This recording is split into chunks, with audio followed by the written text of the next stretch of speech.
আজকে আমরা এই লাভ ক্ষতির 30 নম্বর প্রশ্নটির সমাধান করব। এই প্রশ্নটি রেলের এনটিপিসি পরীক্ষাতে এসেছিল 2025 সালে। তো এটাতে বেসিক মেথডে কিভাবে আমরা সমাধান করব সেটাই এই ভিডিওতে দেখব।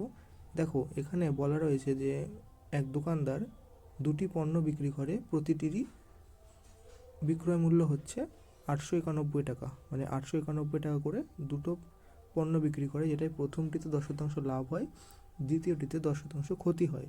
মোটের ওপর তার কত শতাংশ লাভ বা ক্ষতি হয়? তো এটা বের করতে গেলে দুটোর আলাদা আলাদা ক্রয় মূল্য বের করতে হবে, যেহেতু বিক্রয় মূল্য দেওয়াই আছে। তো ক্রয় মূল্য, প্রথমটার ক্রয় মূল্য বের করি, যেটা 10% লাভ হয়েছিল। তো 891 টাকা বিক্রয় মূল্য। তো এখান থেকে ক্রয় মূল্য বের করতে গেলে 10% লাভ মানে নিচে 110 হয়ে যাবে, উপরে 100 হয়ে যাবে। তো 0 0 কেটে দিলাম, এটা 8 দিয়ে যাবে, 1 দিয়ে যাবে। তো এটার ক্রয় মূল্য 810 টাকা বেরিয়ে গেল। দ্বিতীয়টা, যেটা 10% ক্ষতিতে বিক্রি হয়, তো সেটার ক্রয় মূল্য বের করতে গেলে নিচে 90 হয়ে যাবে, যেহেতু 10% ক্ষতি।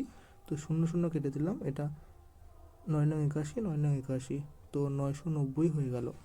তো দুটো পণ্যের মোট ক্রয় মূল্য কত? 0 0 1800। আর দুটোর বিক্রয় মূল্য কত? 991, 891, 891। তো এখান থেকে হয়ে যাবে 2 8 17, মানে 1782। তাহলে দেখো, 1800-তে তার ক্ষতি হচ্ছে কত?